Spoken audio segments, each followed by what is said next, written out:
Sumilong si Marco sa isang lumang simbahan, nagtatago mula sa biglang buhos ng ulan. Sa malamlam na liwanag, napansin niya ang isang mosaic sa pader.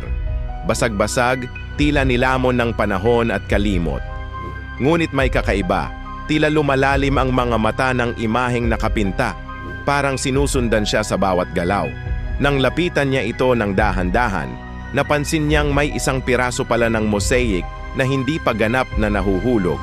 Tinuklap niya ito ng maingat at sa likod may nakaukit na mukha. Hindi santo, kundi isang mukhang nakangisi, baluktot at puno ng puot na tila nagbabantang sumugod.